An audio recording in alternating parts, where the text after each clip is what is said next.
Junto al sur del Océano Atlántico, en las costas argentinas de la provincia de Buenos Aires, nació un amor profundo entre hombres en cuya mirada brilló el futuro y miles de médanos de arena que renunciaron a su eterno y huérfano movimiento para permitir que éstos las adopten como su hogar. Como reyes, fueron coronados con pinos y vestidos con el canto de los pájaros, y en los días venideros el mar pronunció su nombre: Pinamar.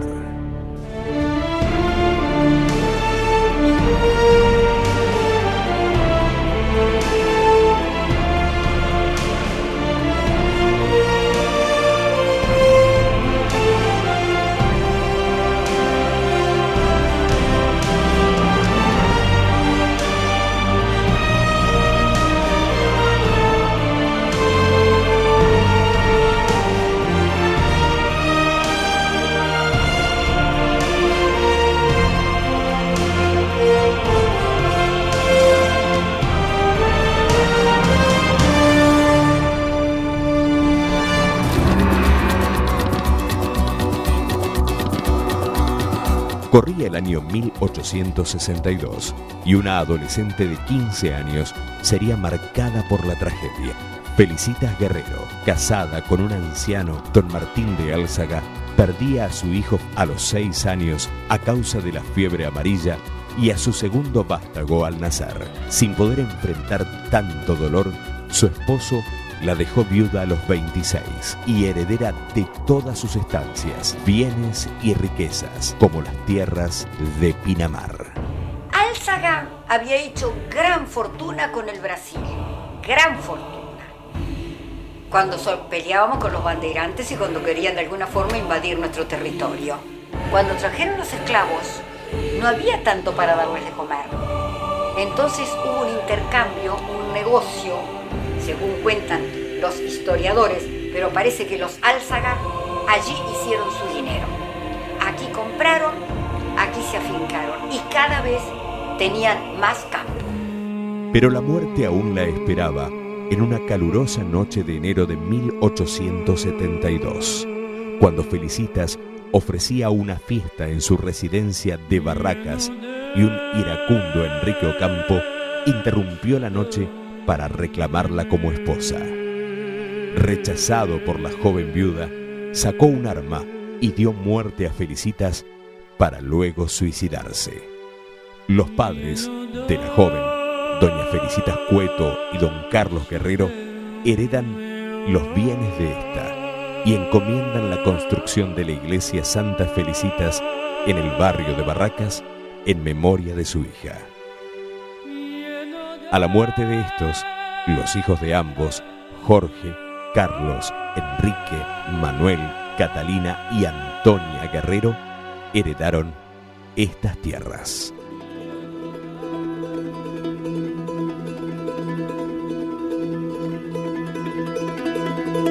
Año 1918. Don Héctor Manuel Guerrero, con solo 28 años, comenzó la fijación y forestación del médano vivo en la estancia Dos Montes. Heredó de su padre Carlos un escampado inmenso con 3 ombúes y en pocos años lo dotó de un casco, de un parque impensable diseñado por el célebre Carlos Tais y de una plantación de más de 200 hectáreas de frutales. Ese fue el origen de la cabaña Charles, famosa por introducir los Aberdeen Angus en nuestro país. El proyecto de Héctor Manuel Guerrero fue un poco al azar porque él nunca pensó que iba a hacer algo como Cariló. En una carta que él le envía a sus hijos, le dice, me parece que estoy haciendo la obra de mi vida. En las 1.700 hectáreas que se encontraban con el mar, el desafío estaba claro. Lucharía por años contra las arenas en constante movimiento, los temporales y el viento que soplaba sin obstáculos, contra las hormigas y las liebres que devoraban los brotes recién plantados. Lucharía además contra la falta de caminos y transportes adecuados, contra lo poco que se sabía sobre forestación en arena y contra el abandono de sus colaboradores más cercanos después de los primeros inconvenientes. Lo que decían algunos primos era que estaba perdiendo su fortuna, que estaba malgastando todo lo que había recibido, es como si vos invirtieras en algo imposible. Y no había otro en la Argentina que estuviera forestando la arena. Entonces, cuando sos el primero, pagás el derecho del piso.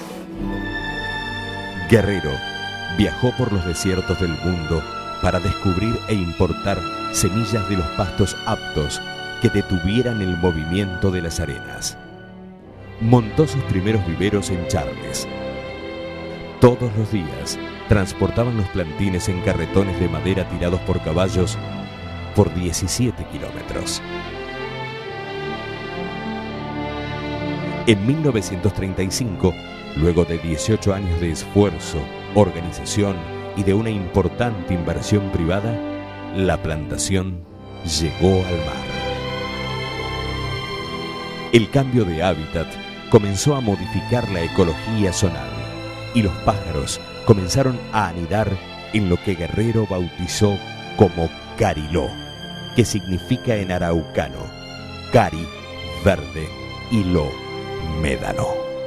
Héctor Manuel Guerrero terminó de dar el primer pantallazo o sea, la calle Constancia, hasta llegar a la casa que él tenía sobre el mar, estaba toda forestada. Ahora faltaba muchísimos, lo que le llamaban acá las personas los limpiones. Era como que fue bastante arduo, había que protegerlo de las liebres, de las hormigas y por sobre todo de los vientos. Pero Héctor Guerrero tenía otro sueño que comenzar en los años 40, convertir a Cariló en uno de los balnearios más bellos del mundo. En el año 1941, Guerrero contrató al arquitecto Santiago Sánchez Celia para proyectar el loteo residencial. Durante 3 años, un equipo de profesionales relevó los médanos y la plantación. La propuesta fue clara: lotes sin medianeras, calles siguiendo el contorno de los terrenos para lograr una baja densidad de población y una alta calidad urbanística. Y por sobre todo, un absoluto respeto por el bosque que se estaba logrando. Mi abuelo muere en el año 53 y mi padre empezó a encargarse de todo lo que seguía de Cariló y la forestación, porque mi abuelo no vio la forestación como es hoy en realidad. La zonificación creo que empezó a partir del 60, cuando ya vieron que podían hacer un loteo. Pusieron mucho énfasis para que no hubiera una parte comercial en cualquier otra parte de Cariló. Fue la generación, no la de mi abuelo, sino la de la generación de mis padres, que era una sociedad y se decidía ahí. La fijación y forestación de los terrenos se completó en 1970 y los hijos del fundador embellecieron las calles poniendo los nombres de plantas para las que son perpendiculares al mar y nombres de aves para las calles que son paralelas al mar, siguiendo el orden alfabético. Nosotros somos 9 hermanos y papá nos decía, bueno, hoy vamos a medir los lotes de Cariló, las calles, en realidad eran calles. Entonces decían, nos encontramos en tal médano, era el punto de referencia. Y entonces, cuando iban con el agrimensor, papá nos dejaba con una caña muy alta en un lugar y él iba midiendo con el agrimensor desde otros puntos y vos marcabas un punto, pero a veces te dejaba 4 o 5 horas y yo me acuerdo haber sido muy chiquita y no me podía mover. Y cuando gritaban tu nombre, vos tenías que levantar la caña lo más alta posible para que el agrimensor tomara ese punto. Vos decías, no pasa más la hora, pero de ahí no te podías mover. Cariló es uno de los ejemplos más contundentes de lo que puede la iniciativa del hombre cuando desde la propuesta visionaria intenta modificar la naturaleza sin traicionar sus reglas, mejorarla, transformarla en habitable primero y convertirla finalmente en un paraíso posible y cercano. Bastó que un hombre obstinado, lírico a la hora de las ideas y pragmático a la hora de la acción, se resolviera a poner en marcha esta historia. Todos por entonces escucharon por lo menos con desconfianza el plan que obsesivamente pregonaba don Héctor Manuel Guerrero. Es la esperanza de mis últimos años, brindar ese esfuerzo al país como ejemplo de capacidad de iniciativa desde lo privado, dando a mis hijos y descendientes la posibilidad de su confirmación y de serles posible su mejoramiento, formando en tales lugares un núcleo de población que perpetuará el nombre de mis mayores, permitiendo el acceso a todas las posibilidades económicas.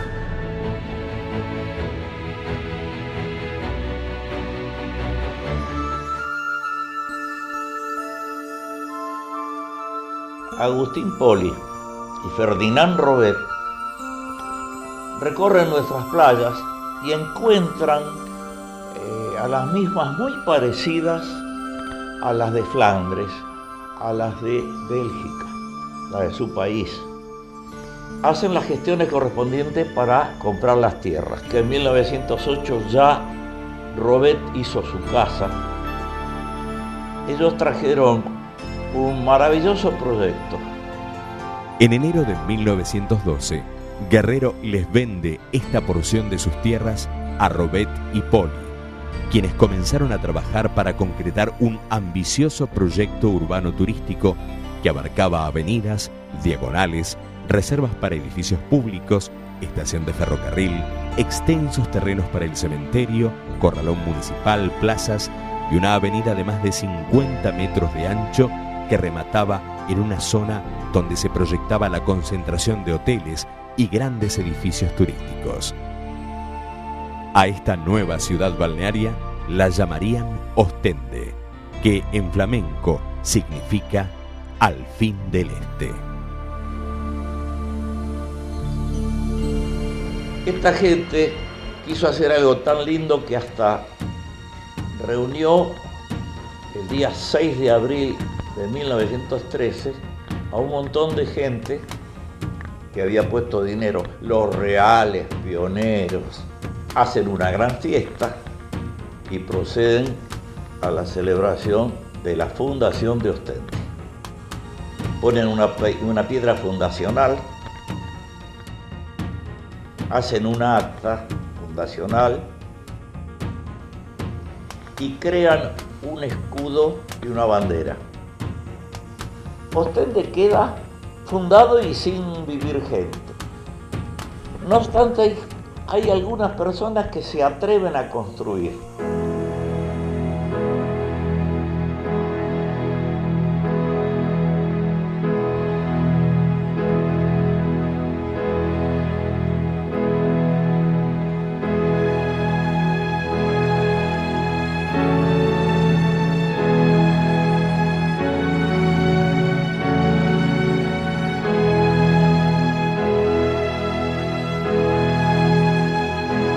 Se forman empresas. Las empresas, por ejemplo, el Hoy Ostende hace un muelle imprescindible para recibir a los materiales. Se comenzó el Hotel Ostende en 1913. El Hotel Ostende, concebido para satisfacer a un público exigente, consta de casi 80 habitaciones, amplios comedores, un restaurante, sala de juegos y jardines de invierno. Elegido por muchos personajes destacados, cuenta la historia que entre sus pasajeros estuvo el célebre Antoine de Saint-Exupéry, autor de El Principito, quien pasó algunas noches alojado en la habitación número 51. En nuestros días, con su viejo nombre de estandarte y como punto turístico referente, sigue alojando en sus habitaciones a pasajeros que, de nivel nacional e internacional, reviven e imprimen también su propia historia. Luego suceden cosas en Europa, es decir, Alemania que invade Bélgica y deja de venir en aquel momento materiales, deja de venir dinero y no vienen las 500 familias que iban a trabajar y además para vivir. si no hubiese ocurrido la guerra del año 14, esto hubiera sido maravilloso. Es el día de hoy que sigue el plano de Ostende y tiene las mediciones perfectas. Las mediciones de lo que había que dejar de frente, las mediciones de las calles, etcétera, etcétera.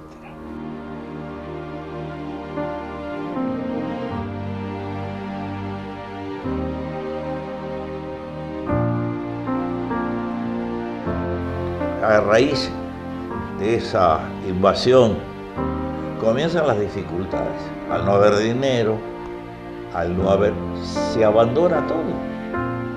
Prácticamente se abandona todo. Quedaron algunas personas que habían comprado a crédito sus lotes porque se había hecho una gran propaganda, una gran publicidad.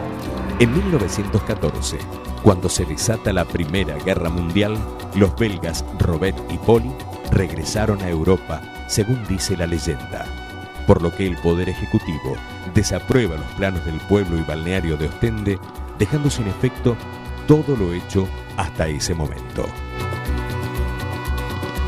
Sin embargo, todavía quedan personas en estas tierras que conservaban el sueño de los primeros fundadores.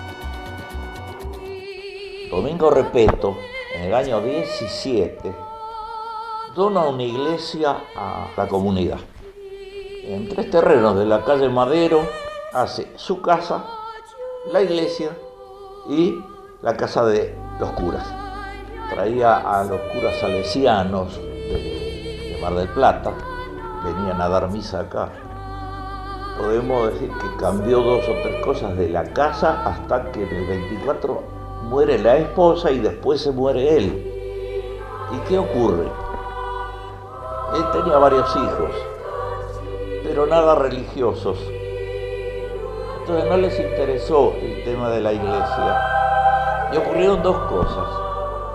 Hay un médano muy grande que en el año 40 casi cubre al Hotel Ostende. Siguió su camino y empezó a destruir la iglesia.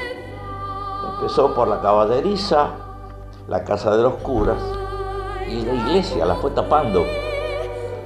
Pero la iglesia al mismo tiempo así fue saqueada.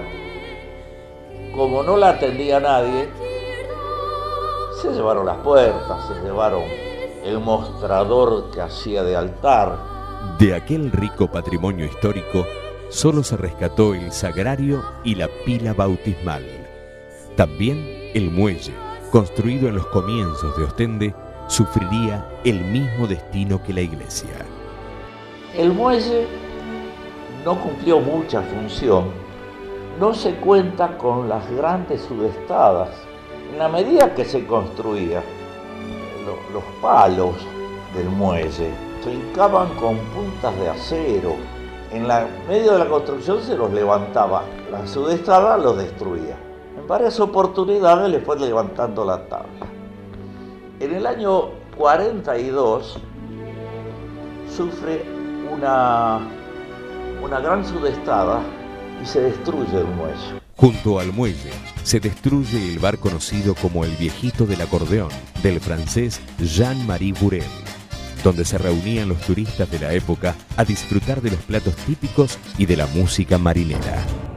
El 6 de abril de 1925, don Manuel Guerrero confiere el poder al arquitecto Augusto Huguier para que en su nombre y representación intervenga en el expediente presentado en el año 1912 por Robert y Poli con intención de hacer de nuevo a Ostende. Pero el 30 de abril de 1928, el Ministerio de Obras Públicas resuelve no hacer lugar al pedido y archivar definitivamente el expediente.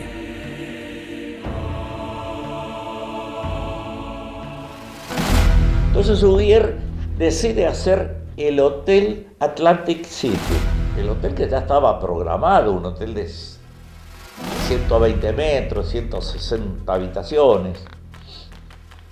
Y empieza por la 14ª parte, que es la parte donde estaba la administración, que es el actual albergue de la juventud. En el año 28 comienza la construcción. En el año 30 pide un crédito al gobierno. Él empezó a gestionar un crédito para hacer todo el hotel. Por supuesto, la crisis del año 30 hace que no le den el crédito. Y es donde empieza la gestión de este arquitecto en querer vender esas tierras. Los precursores terminarían yéndose de Ostende. Ferdinand Robet con rumbo a Francia y Agustín Poli con destino incierto. Huguier vende entonces las tierras y deja Ostende. Llevaría muchos años de trabajo para que Ostende retomara su vitalidad en la presencia de hoteles y residencias actuales, en el trabajo de forestación y en el intenso trazado de numerosas calles. Si no fuera por el coraje de los pocos que se quedaron a vivir, muchos proyectos en estas tierras habrían muerto. Pero su esperanza y su valentía hoy vive en sus hijos y en los hijos de sus hijos, para nosotros y para siempre.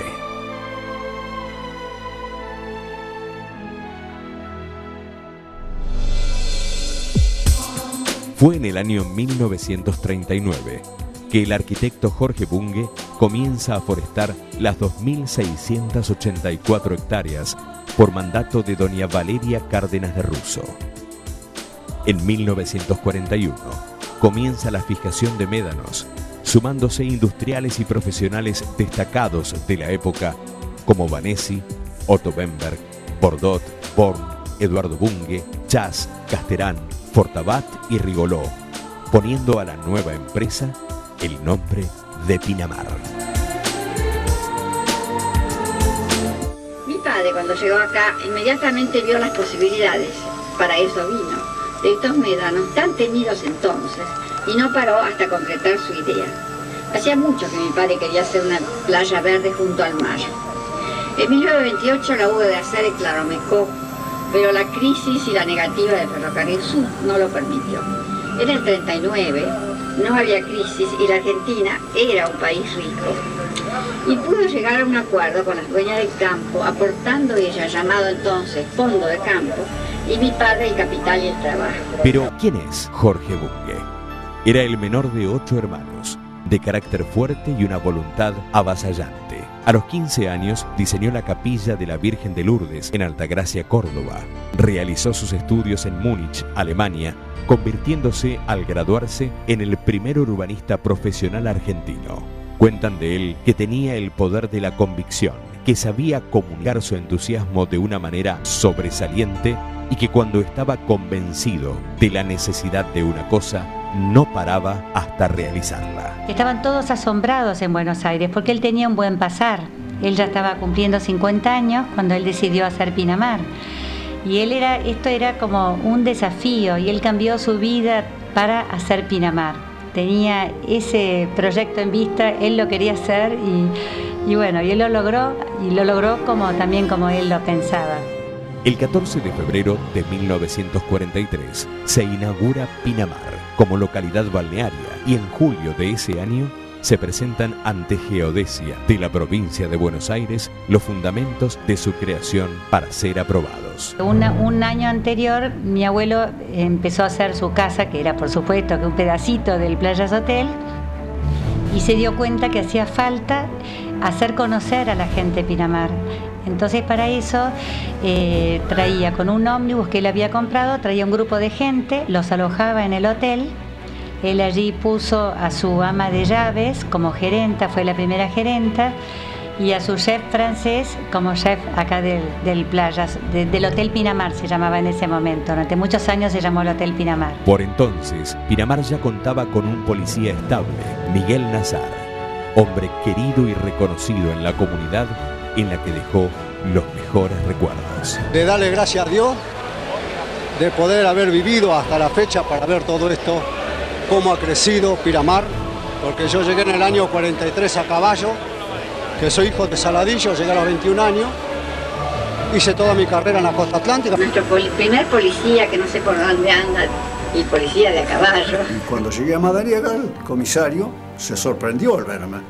porque recuerdo que los policías eran los hombres grandes, robustos, con bigotes grandes. Yo era menudito, flaco, paliducho, 23 años. Y entonces el comisario me dijo, ¿usted sabe dónde lo han mandado? Salga afuera y mire los agujeros que hay enfrente de la comisaría. Dice, acá pasan las 3 de la mañana a caballo disparando y hacen disparos. Recuerdo que me dieron un revólver 38 corto, chiquitito, así. Yo digo, si estos divididos salen con este revólver, con este revólver parecía un matagato. Me habrá tardado 2 años más o menos que Pinamar Sociedad Anónima había pedido vigilancia y me llamó el comisario y me dijo, mire, como usted es soltero y no es de la zona, dice, lo voy a mandar a Pinamar por 8 o 10 días, vamos a ver lo que pasa, porque no había camino de acceso con vehículo. Había que venir de Madariaga, había que venir en carro o a caballo, como hacía el arquitecto Monge. Venía con su chofer a Madariaga y el capataz Penaca, un italiano que manejaba toda la parte de la plantación, lo iba a buscar a caballo. Y así fue como en pocos años de existir Pinamar Sociedad Anónima, ya en el año 45, ya se hicieron las primeras casas de veraneo acá en Pinamar. En el año 1948, Herman Parini inicia un servicio de transporte de pasajeros entre Buenos Aires y Pinamar. Parini viene acá a construir un hotel. Cuando ve esta posibilidad, interviene como comerciante, gestiona y lo lleva a cabo el primer transporte hacia Pinamar.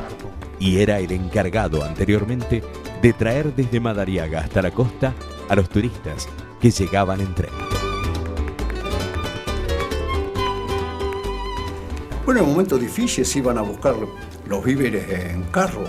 Había un tren que le decían el carreta, que traía materiales a Punta Riel, a la entrada de Pinamar, y también víveres para Pinamar. Y algunas veces nosotros sabíamos ir a Madariaga con ese tren. Pero ¿qué pasaba? Salía capaz en la mañana y llegaba a la noche, porque el conductor y el guarda llevaban una escopeta, paraban el tren a mitad del camino, se bajaban al campo, empezaban a cazar liebre y perdices. Subían al revés, lo ponían en marcha y seguían a Madariaga. El tren paraba en el camino, venía un paisano corriendo en el campo y le hacía señas que parara y paraba el tren, subía, y así tardaba mucho tiempo, porque cada chacarero que encontraba en el camino paraba el tren y lo subía y seguía. Era muy familiar, muy lindo. La vía del ferrocarril, utilizada en 1914 para llevar leña ante la amenaza del levantamiento de la red ferroviaria y por reiterados pedidos, se reinaugura para transportar no solamente los elementos necesarios de los trabajos de forestación, sino que además cumpliría el servicio de transporte de pasajeros.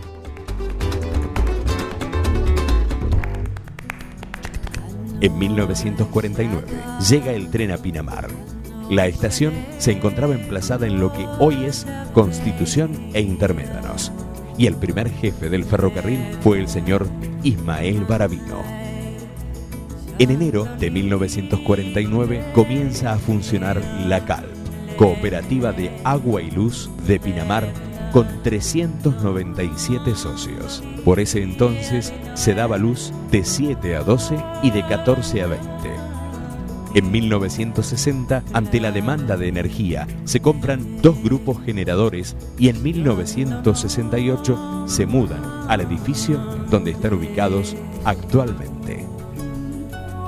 En la década de 1970 inician la primera etapa de la red cloacal, vitalmente importante para el futuro de Pinamar. Hoy en día, la CALP cuenta con el beneplácito de toda la población, llevando sus servicios a más de 20.000 familias. Él hizo, la cancha de golf, no porque era golfista, porque a él no le gustaba jugar al golf, pero sabía que tenía que dar entretenimientos a la gente. Entonces él buscaba las necesidades de la gente en ese momento como para que quisiera hacer su casa de veraneo.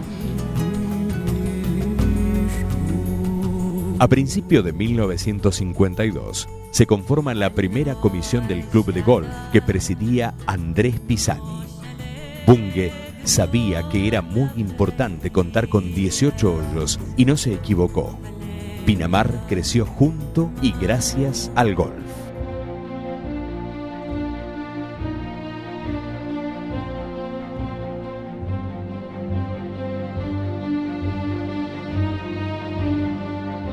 Paralelamente, se construyeron varias canchas de tenis, formándose el Tennis Ranch.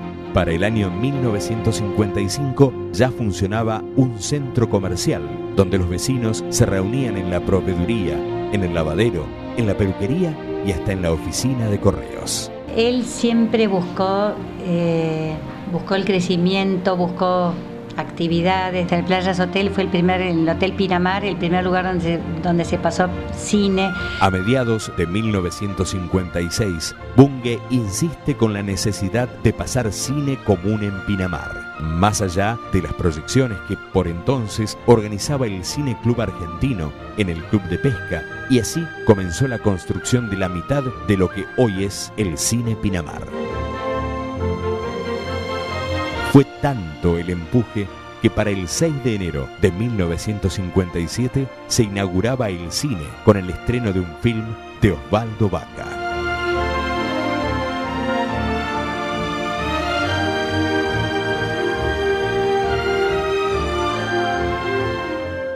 Los años siguientes fueron difíciles.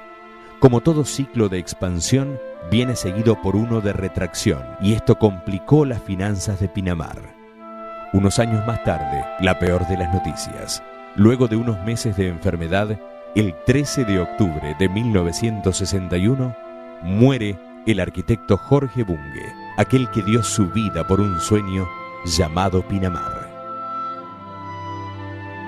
La pregunta que surge, luego de ver la historia, es si era posible crear este Pinamar de la nada.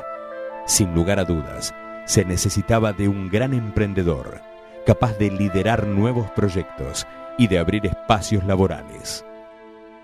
Un hombre de carácter dominante, pero agradecido a la vez, capaz de convertir un sueño en realidad. Ese hombre fue, es y será Jorge Bunge.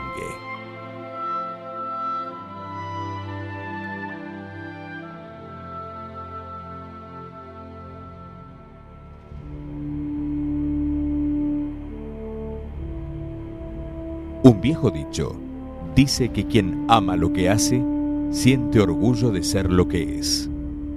Pinamar es la tierra de esos hombres, orgullosos de su voluntad y su creatividad, orgullosos de su amor y su entrega en pos de un sueño.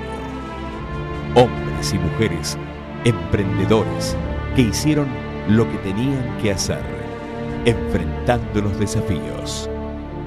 Hoy en día, el partido de Pinamar, formado por Cariló, Ostende, Valeria, Montecarlo y Pinamar, es uno de los centros turísticos más exclusivos del turismo nacional e internacional de la costa atlántica argentina. Su intensa vida cultural y la calidad de sus habitantes se despliegan en los 365 días del año, especialmente en los meses de verano, donde Pinamar se vuelve una celebración al encuentro de las familias y los amigos, donde armoniosamente conviven las mentalidades y estilos de vida diferentes de hombres, mujeres, jóvenes y niños.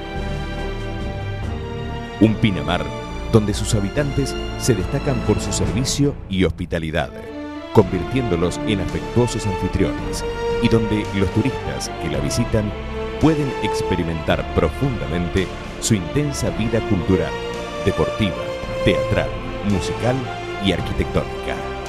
Un Pinamar donde las ofertas gastronómicas y hoteleras están a la altura de los más exigentes, y donde la moda, el cine, la pintura, el diseño, las marcas automotrices y la escultura le dan la excelencia a la belleza de estas ciudades que crecen conviviendo con la naturaleza. Pinamar es el sueño de unos hombres y mujeres que en la inmensidad de sus médanos sembraron cada planta que hoy forma el pulmón de este cuerpo magníficamente verde que respira al compás del mar.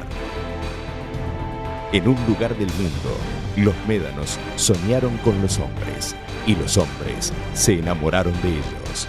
En un lugar del mundo, las arenas detuvieron su marcha y cantaron el fruto de ese amor que late en sus orgullosos habitantes. Bajo sus árboles esmeraldas y sus pájaros multicolores, en un lugar del mundo, las profundidades del océano pronunciaron su nombre. Y a ese lugar del mundo lo llamaron Pinamar.